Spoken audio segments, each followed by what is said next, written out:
एक शादीशुदा व्यक्ति कोठे पे जाता है। जब वो कोठे पे जाता है तो वहाँ बहुत सारी लड़कियों का लाइन होता है। वो एक एक करके सारी लड़कियों को रिजेक्ट कर देता है, लेकिन जो दूसरी लड़की आती है, नई लड़की आती है, वो देखने में बहुत ही ज़्यादा सुंदर होती है, आकर्षक होती है।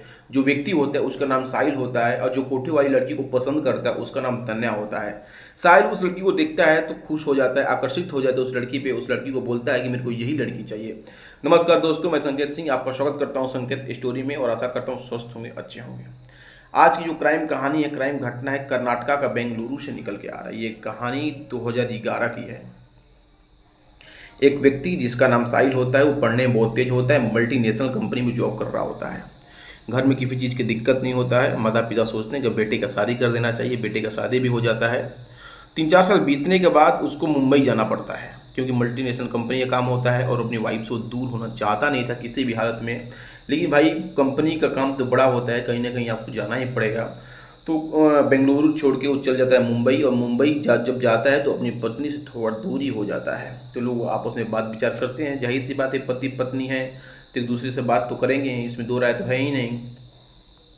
एक दिन फोन आता है साहिल का अपनी पत्नी तान्या को कि क्या तुम मुंबई घूमना चाहोगी।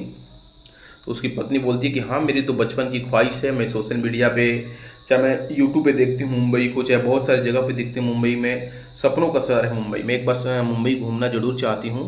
मैं सोच ही रही थी कि मैं एक बार आपके पास घूम लूँ। तो उसके पति होता है, घबराने की कोई बात नहीं है, मैं आपका मुंबई का टिकट जो है 7 अक्टूबर को मैं करा दिया हूँ। और आप 7 अक्टूबर को इतने इतने टाइम की ट्रेन है आपकी, आप जाके उसमें एसी का कोच है, उसमें जाके बैठ जाइएगा। तो जो उसकी पत्नी होती है तानिया, सुनती है तो खुश हो जाती है, और उसी टाइम पे, बताए गए समय पे, और 7 अक्टूबर को जाती है स्टेशन पे। और वहाँ पे ट्रेन लगी होती है। 12 घंटे 13 घंटे का सफ़र होता है, सॉरी 18 घंटे का सफ़र होता है, 1000 किलोमीटर का डिस्टेंस होता है। तान्या उस ट्रेन में बैठ जाती है। तान्या जैसे ही बैठती है तो सबसे पहले अपने सास ससुर को फ़ोन करती है, बोलती है कि मैं ट्रेन में बैठ गई हूँ, मेरे को कोई दिक्कत नहीं है। और उसको सास ससुर समझाते हैं कि कोई भी चीज़ किसी का दिया हुआ खाना मत।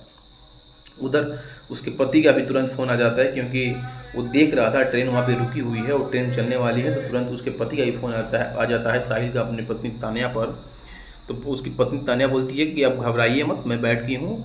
तो उसका पति बोलता है, मुझे घबराने की ज़रूरत नहीं है, तुम मत घबराना, अच्छे से आओ, कोई दिक्कत नहीं है। और हाँ, कोई भी चीज़ कोई दे खाने के लिए तो उसको खाना मत, क्योंकि ट्रेन में कुछ भी हो सकता है। तो उसकी पत्नी जो होती है थोड़ा सजग हो जाती है। अब 15-16 घंटा का सफ़र होता है, तो भाई दो कहीं भी लोग रहेंगे तो दोस्ती तो जाहिर सी बात है हो ही जाएगी। तो जब तानिया जिस सीट पर बैठती है उसके सामने दो व्यक्ति भी होते हैं। कुछ घंटों बीतने के बाद तानिया और उनसे आपस में बातचीत होने लगता है।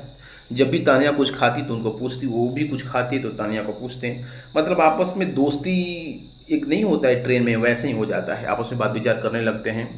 एक स्टेशन आता है, वहाँ पे तानिया को कुछ जो व्यक्ति होते हैं कुछ सामान ला के देते हैं, केला वाला होता है। वो केला का खाती है, कोई चीज़ की दिक्कत नहीं होता है। तानिया आराम से बात विचार कर रही थी। जब 150 किलोमीटर मुंबई से बचा हुआ था तो तानिया अपने पति साहिल को फ़ोन करती है और बोलती है कि मैं 150 किलोमीटर दूर हूँ बस आपसे, और मैं तुरंत आने वाली हूँ। आप क्या आप मेरे को लेने स्टेशन आ जाइएगा। तो बोले कि ये बोलने की ज़रूरत नहीं है, मैं आपको लेने स्टेशन ज़रूर आऊँगा। और वह उधर से जो साहिल होता है अपना कंपनी से छुट्टी लेकर अपने पत्नी को लाने स्टेशन चला जाता है। और 150 किलोमीटर की बस दूरी बची हुई होती है। इसी पे एक स्टेशन पे गाड़ी रुकती है, और जो व्यक्ति होते हैं उससे पूछते हैं तानिया से कि क्या आप चाय पीजिएगा। तो वो मना करती है, लेकिन जो व्यक्ति होते हैं 2 की जगह 3 चाय लेते आते हैं, और उसी चाय में कुछ मिलावट होता है। जैसे ही तानिया उस चाय को पीती है, पी के बेहोश हो जाती है, और वहीं पे जैसे बीमारी की हालत में गिर जाती है उसी सीट पर। तो स्टेशन पे ही उसको उतारा जाता है। उस उतार के सीढ़ी के माध्यम से कार में बैठाया जाता है। जब तक तानिया का आँख खुल पाता, वो देख अपने आप को महसूस कर पाती। जब उसका आँख खुला तो पता चला कि वो कहीं ट्रेन में नहीं, कहीं सफ़र में नहीं, बल्कि वो एक कार में है। और जो कार का स्पीड है बहुत ही ज़्यादा है, बहुत ही तेज़ है। तो तानिया जो होती है देख के पूछने लगती है। जैसे ही अपने मुंह से कोई शब्द निकाली, दूसरा जो व्यक्ति होता है उसको चाटा पड़ता है, उसको चाटा पड़ता है, और तानिया जोर जोर से रोने लगती है। और बोलता है व्यक्ति, अगर और कुछ बोलोगी तो और मार खाओगे, इसलिए चुपचाप रहो। अब दो नहीं बल्कि 3 व्यक्ति थे। एक व्यक्ति गाड़ी चला रहा था, 2 व्यक्ति बैठे हुए थे। और तानिया जोर जोर से रो रही थी, चिल्ला रही थी, और दरवाज़ा अंदर से बंद था, शीशा पैक गाड़ी थी, जिसके चलते आवाज़ सुनाई नहीं देता है। जो दोनों व्यक्ति होते हैं और कार दोनों व्यक्ति होते हैं, जो कार ड्राइवर होते हैं कार लेकर मुंबई का जो रेड लाइट इलाका होता है उसमें चला जाता है। और रेड लाइट इलाके के पास वहाँ पे कोठा होता है बहुत बड़ा। अब कोठे में लेके इस लड़की को दोनों लोग लेके चले जाते हैं। जब उससे मालकिन से बात करते हैं तो जो इसकी रकम होती है 45,000 रुपये लगाई जाती है। 45,000 रुपये लेकर दोनों जो व्यक्ति होते हैं वहाँ से रवाना हो जाते हैं। और जो ये तान्या होती है वो सुनीता पुजारी के गिरफ्त में हो जाती है, क्योंकि वो कोठे की जो मालकिन होती है सुनीता पुजारी होती है।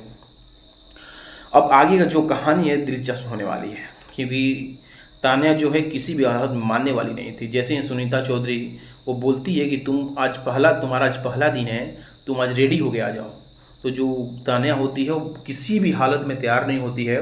फिर तान्या को चेयर से बांधा जाता है, उसको मारा जाता है, प्रताड़ित किया जाता है, वो हर एक तकलीफ दिया जाता है जिसके चलते वो तैयार हो जाए। लेकिन जो तान्या होती है वो किसी भी हालत में मानने को तैयार नहीं होती है और इनकार कर देती है। और जो उसकी मालकिन होती है सुनीता चौधरी, वो बोलती है कि तुमको तो रेडी होना ही पड़ेगा, चाहे कुछ भी हो, बोलो कुछ भी बोलो, कुछ भी करो, लेकिन तुमको तैयार होना पड़ेगा। लेकिन जो ये लड़की होती है ये भी अड़ी हुई लड़की होती है, मानने को तैयार नहीं होती है और काफ़ी मशक्क़त के बाद भी लड़की तैयार नहीं होती है। तकरीबन 16 दिन बीतने के बाद उसको फिर से प्रताड़ित किया जाता है और सुनीता चौधरी बोलती है कि अगर आज तैयार नहीं होगी तो तुमको जान से मार दिया जाएगा। और जो साथ में लड़कियां होती हैं उनको भी बोलती है इसको समझाओ कि रेडी हो जाए। लड़कियां बोलती है कि तुमको यहाँ से जाने का कोई रास्ता नहीं है, तुमको यहाँ से कोई बचा नहीं सकता, तुमको तैयार होना ही पड़ेगा।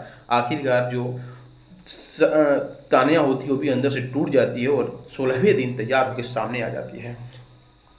जो उसको पसंद करने वाला व्यक्ति आता है वो एक एक करके सबको रिजेक्ट करता है, लेकिन उसी को पसंद कर लेता है। और जैसे ही उसको पसंद करके बंद कमरों में ले जाता है, वो जोर जोर से हल्का सा रो रही थी, चिल्ला रही थी, मतलब आवाज़ इतना आता था कि बाहर की जो सुनीता चौधरी जो सुन ना लें, सॉरी सुनीता पुजारी है जो सुन ना लें।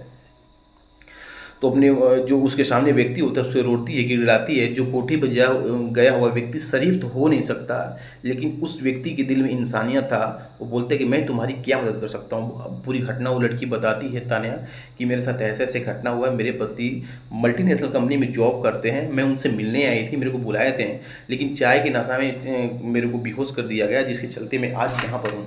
जैसे ही वो व्यक्ति सुनता है वो फ़ौरन नंबर मांगता है, नंबर मांग के उसके पति को फ़ोन करता है। और जैसे ही फ़ोन करता है उधर से हेलो की आवाज़ आता है, तो बोलते हैं कि लीजिए अपनी पत्नी से बात करिए, इधर से भी ज़्यादा है। जैसे ही तान्या का आवाज़ सुनता है उसका पति चीखने लगता है, चिल्लाने लगता है, पूछने लगता है कि तुम कहाँ हो।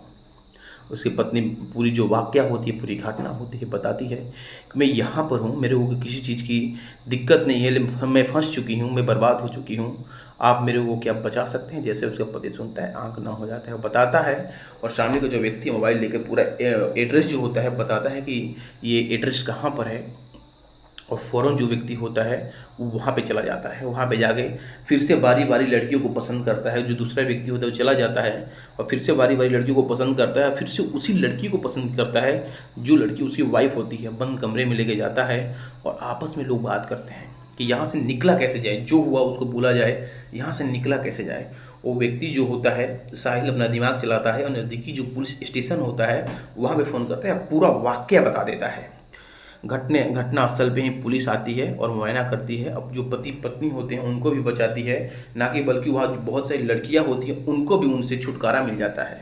और जो सुनीता पुजारी के रेफरेंस से, मतलब उनके संबंध में जो दो दलाल थे, कड़ी मशक्क़त के बाद उनको भी जो पुलिस होती है पकड़ लेती है और बहुत बड़ी कामयाबी उनको मिल जाती है।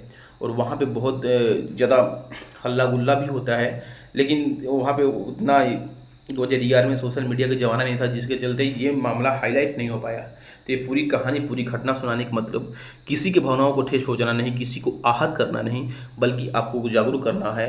अगर मेरी किसी कहानी से आपको ठेस पहुंच रहा है तो मैं हाथ जोड़ के आपसे माफ़ी मांगता हूँ। इसी के साथ नमस्कार।